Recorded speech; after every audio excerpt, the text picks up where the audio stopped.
Doctor Krishnakanta আর তার wife Lakshmi তাদের বিবাহিত জীবন অনেক ভালোই কাটছিল, কিন্তু তাদের শান্তিময় জীবন হঠাৎ একদিন এক খারাপ স্বপ্নে পরিণত হয় যখন তাদের পাশের বিলায় নতুন এক পরিবার থাকতে আসে।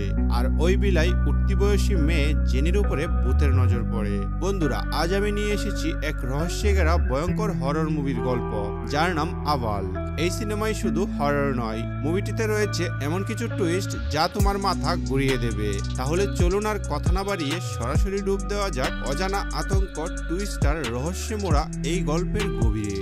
মুভির শুরুতে আমরা 1934 সালের দৃশ্য দেখতে পাই, যেখানে আমরা চাইনিজ একটি পরিবারের একজন মা ও মেয়েকে দেখতে পাই। তারা তাদের বাড়িতে একসাথে সময় কাটাচ্ছিল এবং খুব খুশি ছিল।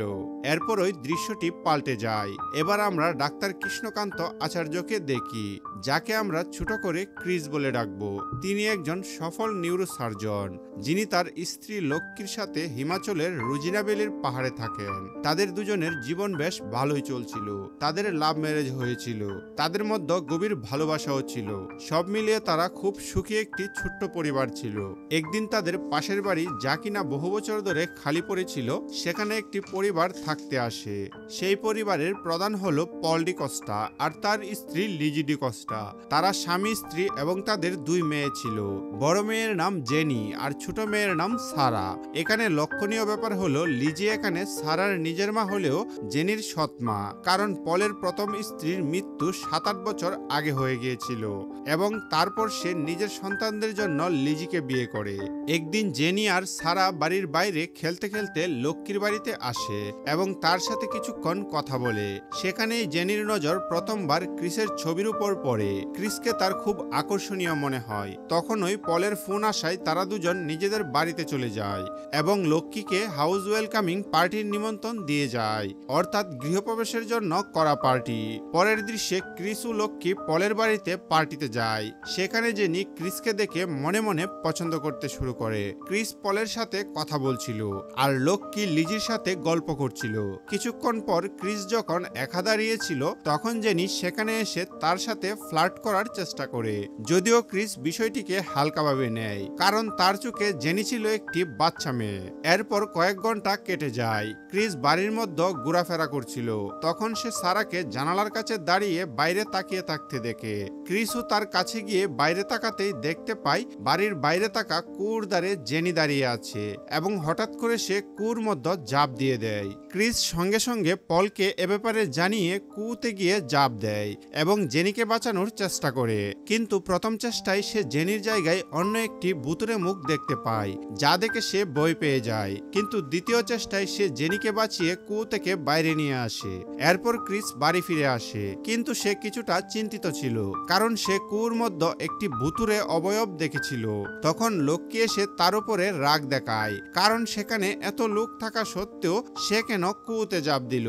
যদি তার কিছু হয়ে যেত তাহলে কি হতো? কিন্তু ক্রিস তার কথা না শুনে জোর করে তার স্ত্রীর সাথে ঘনিষ্ঠ হতে শুরু করে, যা খুবই অদ্ভুত ছিল। অথবা হতে পারে এটা তার মানসিক চাপ কমানোর জন্য সে এমন করছিল। যাই হোক বন্ধুরা, তারা যখন ঘনিষ্ঠ হচ্ছিল, তখন আমরা তাদের ঘরের মধ্যে একটি আত্মাকে ঘুরতে দেখি, যে তাদের উপর নজর রাখছিল।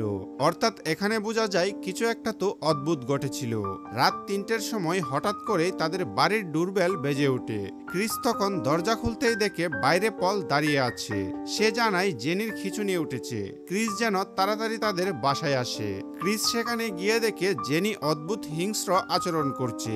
তাকে সামলাতে গিয়ে ক্রিস তাকে শান্ত করার জন্য একটি ইনজেকশন দেয়। এরই মধ্যে তখন জেনি আরো হিংস্র হয়ে ক্রিসকেই কামড়ে দেয়, যা খুবই অদ্ভুত ছিল। পরের দিন পল আর জেনি ক্রিসের হাসপাতালে যায়, যেখানে জেনির ব্রেন স্ক্যান করানো হয়। ডাক্তার জানান যে তাদের ভয় পাওয়ার কোনো কারণ নেই। জেনি একদম ঠিক আছে, তার মস্তিষ্ক সম্পূর্ণ স্বাভাবিক অবস্থায় রয়েছে। তাছাড়া এই ধরনের খিঁচুনি কখনো কখনো কোনো কারণ ছাড়াই হতে পারে। এদিকে বাড়িতে লিজি জেনির ঘর পরিষ্কার করার সময় তার আলমারির মধ্যে লুকানো একটি ছুরি খুঁজে পায়। সেই সাথে আলমারির ভেতরের দেয়ালে চাইনিজ ভাষায় কিছু লেখা ছিল, যার অর্থ ছিল এখান থেকে চলে যাও। যদিও লিজি চাইনিজ না জানায় এর অর্থ বুঝতে পারে না। যাই হোক, তখনই সেখানে লক্ষ্মী চলে আসে। সে সারার জন্য চকলেট নিয়ে এসেছিল, কিন্তু সারা তার সামনেই আসছিল না। সে এদিক সেদিক ছোটাছুটি করছিল আর বারবার লুকিয়ে পড়ছিল। লিজি তখন লক্ষ্মীর সাথে দেখা করে। আসলে সে তাদের রাতের খাবারের জন্য আমন্ত্রণ জানাতে এসেছিল। আমরা সারাকে ঘরের মধ্যে দৌড়াতে দেখতে পাই, কিন্তু যখন লক্ষ্মী সারাকে ডাকতে শুরু করে তখন লিজি জানায় যে সে এবং জেনি পলের সাথে বাইরে গেছে। অর্থাৎ লক্ষ্মী যাকে দেখেছিল সে একটি আত্মা। লক্ষ্মীর কাছে বিষয়টা খুবই অদ্ভুত লাগে, তবে সে ব্যাপারটা ইগনোর করে যায়। সন্ধ্যায় পল, লিজি এবং জেনি রাতের খাবারের জন্য ক্রিসের বাড়িতে যায়। সারা আর তার দাদু বাড়িতেই খেয়ে ঘুমিয়ে পড়েছিল। সেখানে জেনি আবার ক্রিসের সাথে ফ্লার্ট করার চেষ্টা করে, কিন্তু ক্রিস মজার ছলে তা এড়িয়ে যায়। লক্ষ্মীও সবটা দেখেছিল, কিন্তু সেও বিষয়টিকে পাত্তা না দিয়ে মজা হিসেবেই নেয়। খাওয়ার পর সবাই যখন কথা বলছিল, জেনি তখন বাইরে থেকে নিজেদের বাড়ির দিকে তাকাচ্ছিল। তখন সে ঘরের ভেতরে একটি আত্মাকে ঘুরতে দেখে, আর ওই আত্মাটি তাকে ভয় দেখায়। এতে সে প্রচন্ড ভয় পেয়ে চিৎকার করতে শুরু করে। তখন পল এবং ক্রিস এসে তাকে সামলায়। এরপর পল ও লিজি তাকে বাড়ি নিয়ে যায়। তবে জেনি সেখানে এমন কি দেখলো তা নিয়ে ক্রিস এবং লক্ষ্মীও কিছুটা চিন্তিত হয়ে পড়ে। রাতে পল আর লিজি যখন ঘুমাচ্ছিল তখন তারা পিয়ানো বাজানোর শব্দ শুনতে পায়, যা প্রায় সময় তার বাবা বাজাতেন। তবে এখন তো অনেক রাত, তাই পল তাকে থামাতে যায়, কিন্তু গিয়ে দেখে সেখানে কেউই নেই, আর শব্দটি তাদের রেকর্ডার থেকে আসছিল। সে তখন ওটা বন্ধ করে দেয়, কিন্তু ওটা আবারও নিজে থেকেই বাজতে শুরু করে। তখন সে সেটার ব্যাটারি খুলে নিয়ে আসে। বাইরে এসে সে জেনিকে অদ্ভুতভাবে বসে থাকতে দেখে। পল ভাবে হয়তো শব্দের জন্য ঘুম ভেঙে এখানে এসে বসে আছে সে জেনিকে গিয়ে শুয়ে পড়তে বলে। জেনি নিজের ঘরে চলে যাওয়ার পর আমরা পিয়ানোর কাছে সেই মহিলা আত্মার একটা হাত দেখতে পাই, যাকে এই বাড়িতে বারবার দেখা যাচ্ছিল। পরের দিন সকালে ক্রিসের বাড়ির কাজের লোক একটি ফোন খুঁজে পায়, যা আসলে জেনির ছিল। সে আগের রাতে এটা ওখানেই ভুলে রেখে গিয়েছিল। ওই ফোনে তখন পলের কল আসে। ক্রিস তখন সেটা রিসিভ করলে পল জানায় যে জেনি আর সারা সকাল থেকেই নিখোঁজ। পল ক্রিসকে তাদের খুঁজতে সাহায্য করতে বলে। তারা দুজনেই তখন বাড়ির কাছের একটি খাদের দিকে যায়, যেখানে জেনি সোজা খাদের দিকে এগিয়ে যাচ্ছিল আর সারা তার পিছনে পিছনে যাচ্ছিল। কিন্তু হঠাৎ করেই সারা পা পিছলে পড়ে গেলে ক্রিস তখন তাকে বাঁচাতে যায়, আর পল যায় জেনিকে আটকাতে, যে নাকি খাদের একেবারে কিনারায় দাঁড়িয়েছিল। তারা তখন দুজনকেই বাড়িতে নিয়ে আসে। পল জেনির উপর খুব রেগে গিয়েছিল, কিন্তু জেনি তখনই অজ্ঞান হয়ে পড়ে, যা দেখে তখন সবাই চিন্তায় পড়ে যায়। পরের দৃশ্যে তাকে ক্রিসের হাসপাতালের একজন সাইকোথেরাপিস্ট ডক্টর প্রসাদের কাছে নিয়ে যাওয়া হয়। ডাক্তার একাতার সাথে কিছু জিজ্ঞাসাবাদ করলে সে জানায় যে ওই বাড়িতে একটি আত্মা আছে, যে তাকে বারবার সেখান থেকে চলে যেতে বলে এবং অনেকবার তাকে ভয়ও দেখিয়েছে। এই আত্মাটি চাইনিজ ভাষায় কথা বলে, যা সে বুঝতে পারে না, কিন্তু ট্রান্সলেটর ব্যবহার করে জেনেছে যে আত্মাটি তাদের এখান থেকে চলে যেতে বলছে। ডক্টর প্রসাদ তখন তাকে বাইরে পাঠিয়ে পলকে বলেন যে আরো কয়েকটি সেশনের পরেই তিনি চূড়ান্ত সিদ্ধান্তে আসতে পারবেন। বাড়িতে তাদের দাদু একজন তান্ত্রিককে ডেকে এনেছিলেন, যিনি কিনা ছিলেন আধ্যাত্মিক ক্ষমতার অধিকারী। তান্ত্রিক এই বাড়ির ভেতরে আত্মার উপস্থিতি অনুভব করে, কিন্তু পল এসব বিষয়ে বিশ্বাস না করায় তাকে বাড়ি থেকে বের করে দেওয়া হয়। সেই রাতে পল জেনিকে অদ্ভুতভাবে চুল আঁচড়াতে দেখে। ঠিক এমনই একটি চিরুনি আমরা গল্পের শুরুতে সেই চাইনিজ মহিলার হাতে দেখেছিলাম, যা দিয়ে সে তার মেয়ের চুল আঁচড়ে দিত। কিন্তু এটা এখানে কি করে এলো আর জেনির সাথে এর কি বা সম্পর্ক, তা আমরা কিছুক্ষণ পরেই জানতে পারবো। পরের দৃশ্যে ডক্টর প্রসাদ তাদের বাড়িতে আসেন এবং জেনির অনুপস্থিতিতে তার গড় পরীক্ষা করে কিছু অদ্ভুত জিনিস খুঁজে পান। জেনির ট্যাবলেটের সার্চ হিস্ট্রিতে আত্মা এবং এক্সোরসিজমের মতো কিছু বিষয় ছিল। তার কাছে থাকা বইগুলোও ছিল প্যারানরমাল এবং অলৌকিক বিষয় নিয়ে। এসব কিছু পর্যবেক্ষণ করে পরের দিন ডক্টর প্রসাদ ক্রিসকে জানান তাকে জেনির উপর হিপনোসিস অর্থাৎ হিপনোথেরাপি প্রয়োগ করতে হবে। এরপর ক্রিস বাড়ি ফিরে আসে, তবে লক্ষ্মীর সাথে তার আজকাল প্রায়ই ঝগড়া হচ্ছিল, কারণ সে পলের পরিবারের উপর বেশি মনোযোগ দিচ্ছিল এবং নিজের পরিবারের দিকে কম মনোযোগ দিচ্ছিল। এই উত্তরে ক্রিস বলে সে একজন ডাক্তার এবং জেনি একজন রোগী, তাই এটা তার কর্তব্য। পরের দৃশ্যে ডক্টর প্রসাদ জেনির হিপনোথেরাপি শুরু করেন এবং তাকে জিজ্ঞাসা করেন যে সে খাদের দ্বারে কেন গিয়েছিল। উত্তরে জেনি বলে সে সেখানে যায়নি। তখন ডাক্তার বলেন আমি তার সাথে কথা বলতে চাই যে ওই খাদের দ্বারে গিয়েছিল। এবার জেনির ভেতরের আত্মা বা বলা যায় তার দ্বিতীয় সত্তা চাইনিজ ভাষায় কথা বলতে শুরু করে। সেখানে উপস্থিত একজন অনুবাদক সেই কথাগুলোকে অনুবাদ করে বলে যে এটা তার বাড়ি এবং সে চায় না সেখানে অন্য কেউ থাকুক। সে নিজের নাম লিনা বলে এবং নিজের পেটে হাত বোলাতে থাকে। ডক্টর প্রসাদ জিজ্ঞাসা করলে সে জানায় সে তার পেট থেকে রক্ত পরিষ্কার করছে, যা কিনা খুবই অদ্ভুত ছিল। কিছুক্ষণ পর সে অদ্ভুতভাবে চিৎকার করতে শুরু করে এবং অবশেষে ডক্টর প্রসাদ তাকে সজ্ঞানে ফিরিয়ে আনেন। কিন্তু সেদিন কি ঘটেছিল তার কিছুই জেনির মনে ছিল না। এরপর ডক্টর প্রসাদ বলেন যে তাদের একজন প্রিস্ট প্রয়োজন হবে, কিন্তু কেন তা তিনি পরে বলবেন। তারা স্থানীয় প্রিস্ট ফাদার জুশুয়ার কাছে যান। সেখানে ডাক্তার ব্যাখ্যা করেন যে জেনি তার মায়ের মৃত্যুতে এতটাই আঘাত পেয়েছে যে সে সেই মানসিক যন্ত্রণা থেকে বের হতেই পারেনি। সে ভূত এবং আত্মা বর করার মতো বিষয় নিয়ে পড়েছে এবং এখন তার মাথায় একটি গল্প তৈরি করে নিয়েছে যে এই কাল্পনিক ভূতটি সত্যি এবং তার উপর বর করছে। তাই তাদের একটি নকল ভূত ছাড়ানোর অনুষ্ঠান অর্থাৎ ফেক অ্যাক্সেসরিজম করতে হবে। এর ফলে জেনি ভাববে যে আত্মাটি চলে গেছে এবং সে পুরোপুরি সুস্থ হয়ে যাবে। পল জিজ্ঞাসা করে যদি এইসবই তার মনের কল্পনা হয় তবে সেই চাইনিজ ভাষায় কথা বলছিল কিভাবে, যা জেনি একেবারেই জানে না। উত্তরে ডাক্তার বলেন যে হয়তো জেনি গুগল ট্রান্সলেটর ব্যবহার করে ওই কথাগুলো শিখেছে, কিন্তু এটা একদম অবিশ্বাস্যযোগ্য কথা ছিল, কারণ এত দ্রুত কারো পক্ষেই চাইনিজ শেখা সম্ভব নয়। যাই হোক, পরের দৃশ্যে 22 ফেব্রুয়ারি 2016-তে জেনি ডিকোস্টার নকল অ্যাক্সেসরিজম শুরু হয়। ফাদার জুশুয়া তার মন্ত্র পড়া শুরু করেন, কিন্তু জেনির উপর বর করা আত্মাটি ছিল একেবারেই আসল এবং শক্তিশালী, যা কিনা কিছুক্ষণের মধ্যেই সবার কাছে প্রমাণিত হয়। লিনার আত্মা জেনির শরীর পুরোপুরি দখল করে নেয় এবং তাদের দুজনকে দূরে ছুঁড়ে ফেলে দেন, এমনকি পলকেও শূন্যে ঝুলিয়ে দেন। কিন্তু ফাদার জুশুয়া কিছুটা প্রস্তুতি নিয়ে এসেছিলেন, তাই তিনি তার প্রার্থনা চালিয়ে যান এবং ক্রিস ও ডক্টর প্রসাদের সাহায্যে তাকে একটি চেয়ারে বেঁধে ফেলেন। কিন্তু আত্মাটি এতটাই শক্তিশালী ছিল যে সে শূন্যে বাসতে শুরু করে এবং পুরো ঘর জুড়ে সে তোলপাড় শুরু করে দেয়, এমনকি সমস্ত জানালা ভেঙে চুরমাচুর হয়ে যায়। ফাদার জুশুয়া যখন প্রার্থনা করছিলেন তখন জেনি ক্রিসকে দূরে ছুঁড়ে একটি আলমারির নিচে চাপা দেয়, ডক্টর প্রসাদকে অন্যদিকে ছুঁড়ে ফেলে এবং ফাদার জুশুয়াকে বাতাসে উল্টো করে ঝুলিয়ে দেয়। ঘরের পবিত্র ক্রসটিও তখন উল্টে গিয়েছিল এবং ফাদার জুশুয়া তখন নিচে পড়ে যান, যার ফলে তার ঘাড় ভেঙে যায়। তবে সে এমন কিছু দেখেছিল যা দেখে সে আতঙ্কিত হয়ে যায়। কিছুক্ষণ পর সবকিছু শান্ত হয়ে যায়। এরপর আমরা রেকর্ডারে শুনতে পাই জেনি চাইনিজ ভাষায় কথা বলছে, এই মেয়েটি মরে যাবে। এরপর ফাদার জুশুয়াকে হাসপাতালে অ্যাডমিট করা হয়, কিন্তু তিনি তখন কোমায় চলে গিয়েছিলেন। ডক্টর প্রসাদ এবং পলের খুব খারাপ লাগছিল, কারণ তাদের জন্যই তিনি অ্যাক্সেসরিজম করতে গিয়েছিলেন। ডাক্তার ক্রিসের এতদিন ভূত বা আত্মা এসবের উপর কোনো বিশ্বাস ছিল না, কিন্তু সেদিন তিনি যা দেখেছিলেন তাতে তার বিশ্বাস নড়ে গিয়েছিল। যদিও সেদিন এরপর জেনি সুস্থ হয়ে গিয়েছিল এবং পুরোপুরি স্বাভাবিক ছিল, কিন্তু ডক্টর প্রসাদ এও বলেন যে অ্যাক্সেসরিজমের সময় ফাদার জুশুয়া হয়তো ভয়ঙ্কর কিছু দেখেছিলেন, কিন্তু কি দেখেছিলেন তা তারা জানেন না। ক্রিস বলে এটা তো তিনিই বলতে পারবেন যিনি এখন কোমায় আছেন। বাড়িতে লিজি পলকে বাড়িটা বিক্রি করে দেওয়ার কথা বলে, কিন্তু সে তখন রাজি হয় না, কারণ সে তার ব্যবসা বাড়ানোর জন্য এই বাড়ির উপরই লোন নিয়েছে। জেনিও বলে যে সে এখন একদম ঠিক আছে।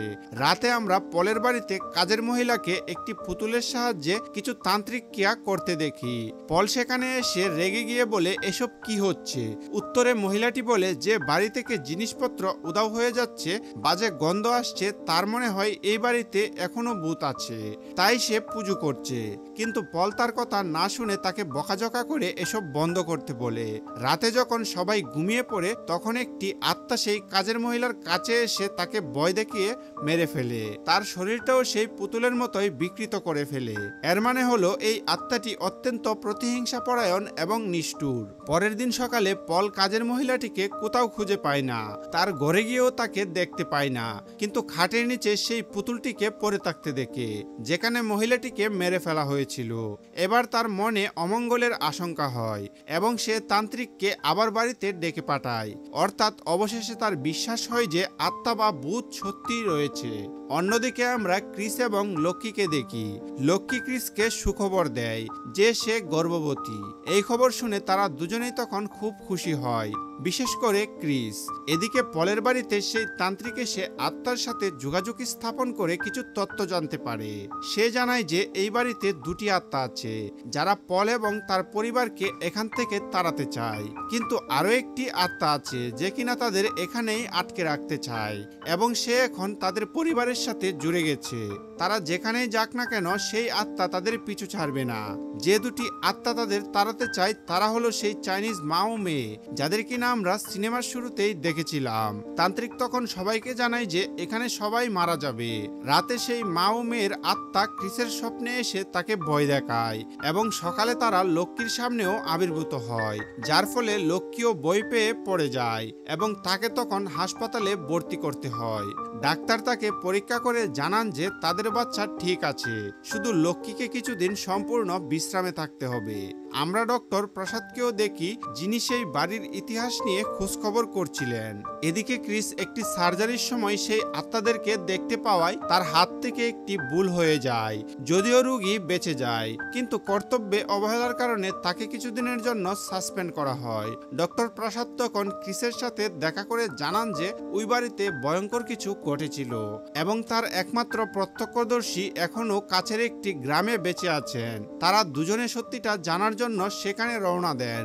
এদিকে সেই তান্ত্রিক বাড়িটি পরীক্ষা করার সময় সেই চিরুনিটি খুঁজে পায় এবং সেটির সাথে জড়িত স্মৃতিগুলোও সে দেখতে পায়। সে বাড়ির কাছের খাতটি পরীক্ষা করে তার দিব্য শক্তি দিয়ে সেখানে দেখতে পায় এখানেই সেই পরিবারকে কবর দেওয়া হয়েছিল। সেই মা ও মেয়েকে একসাথে কবর দেওয়া হয়েছিল এবং সবচেয়ে বড় কথা হলো মারা যাওয়ার সময় মহিলাটি গর্ভবতী ছিলেন। আরও একটি চমকপ্রদ তথ্য হলো সেই তৃতীয় আত্মাটি অন্য কারো নয়, বরং তার স্বামীর, যার নাম ছিল লো, এবং তাকেও ওখানেই কবর দেওয়া হয়েছিল। এবার ডাক্তার এবং ক্রিস সেই গ্রামে প্রত্যক্ষদর্শীর কাছে পৌঁছান, যিনি একজন অত্যন্ত বৃদ্ধা মহিলা। তিনি জানান যে ঘটনাটি যখন ঘটে তখন তার বয়স ছিল মাত্র 8 বছর এবং তিনি সবকিছু নিজের চোখেই দেখেছিলেন। এবার তিনি পুরো ঘটনাটি তখন খুলে বলেন, আর এখানেই তখন সিনেমার আসল রহস্য উন্মোচিত হয়। লো আসলে একজন চাইনিজ রেশম ব্যবসায়ী ছিল, যে তার স্ত্রী ও মেয়েকে নিয়ে ওই বাড়িতে থাকতো। এই বৃদ্ধা যখন ছোট ছিলেন তখন তিনি কাছের গ্রামে থাকা একটি গাছ থেকে ফল পাড়তে যেতেন। একদিন লু সেই মেয়েটিকে ধরে ফেলে। সেদিন ছিল সূর্যগ্রহণ এবং লু কিছু মন্ত্র পড়ে মেয়েটিকে বলি দিতে যাচ্ছিল, কিন্তু ঠিক সেই সময় তার স্ত্রী এসে মেয়েটিকে বাঁচিয়ে সেখান থেকে পালিয়ে যেতে সাহায্য করে এবং স্বামীর সাথে ঝগড়া শুরু করে দেয়। তখন লু তার স্ত্রীকেই মেরে অজ্ঞান করে দেয়। এরপর সে তার নিজের মেয়েকে নিয়ে আসে।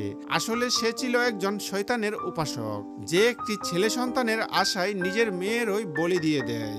যখন তার স্ত্রীর জ্ঞান ফিরে তখন সে এই ভয়ঙ্কর দৃশ্য দেখে কান্নায় ভেঙে পড়ে আর বলে যে একটি মেয়ে সন্তানের জীবনের বিনিময়ে যদি ছেলে সন্তান পাওয়া যায় তবে তার সেই সন্তান চায় না। এই বলে সে নিজেকে শেষ করে দেয়। তার গর্ভের সন্তানটিও আর পৃথিবীর আলো দেখতে পায় না। যখন লু দেখে তার পুরো পরিবার শেষ তখন সেও কুয়োতে ঝাঁপ দিয়ে আত্মহত্যা করে। কিন্তু এটাই শেষ নয়, বরং এখানেই শুরু। আমরা তখন গল্পের মাত্র অর্ধেকটা জানতে পেরেছি, এখানে আরো বড় কিছু ঘটা বাকি রয়েছে। এদিকে হাসপাতালে লক্ষ্মীর জ্ঞান ফিরে এবং সেই মহিলা ও তার মেয়ের আত্মা তার সামনে আসে। সে ঘুরতে ঘুরতে ফাদার জোশুয়ার কেবিনে পৌঁছে যায়। তারা একই হাসপাতালে অ্যাডমিট হয়েছিল। জোশুয়ার ততক্ষণে জ্ঞান ফিরেছে। আসলে এই দুটি আত্মাই তার জ্ঞান ফিরিয়েছিল।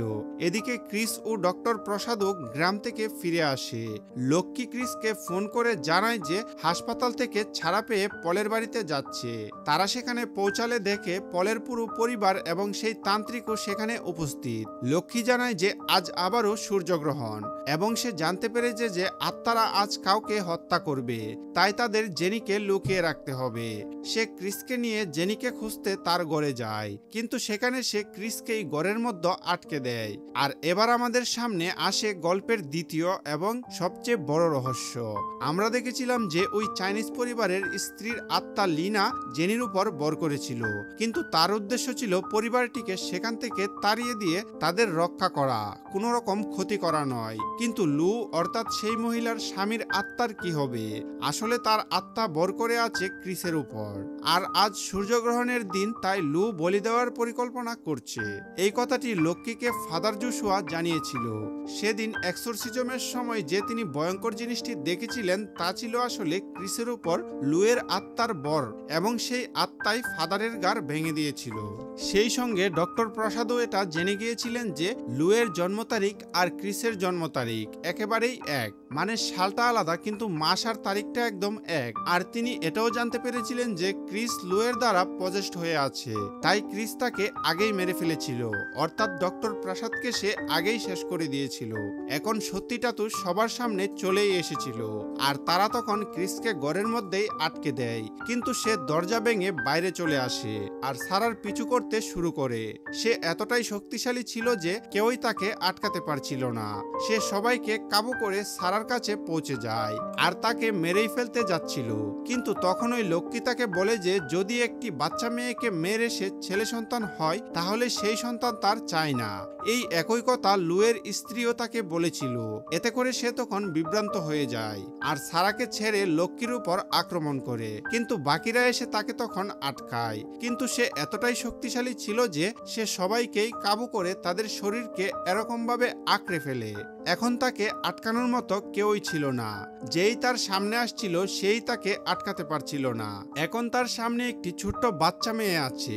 এখন সেই নিষ্পাপকে কে বাঁচাবে? তখন সেখানে তার স্ত্রী আর মেয়ের আত্মাই ছোট বাচ্চাটাকে বাঁচাতে চলে আসে।